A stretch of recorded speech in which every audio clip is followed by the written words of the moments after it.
Dievišķais griezums tā ir strukturālās un funkcionālās pilnības augstākā izpausme dabā, zinātnē, tehnikā un mākslā.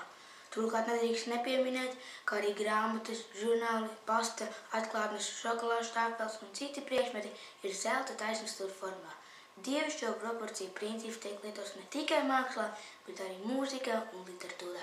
Skaitlis viens jau būrēs stūra. Ko gan darīt var ar to?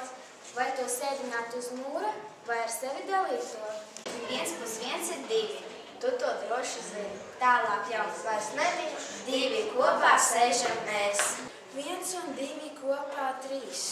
Viens tāds garš, otrs īss. Pirmais teica, otrs skrēja, trešais labi mācījās. 5 mēs ar gudru ziņu gatavojam projektiņu.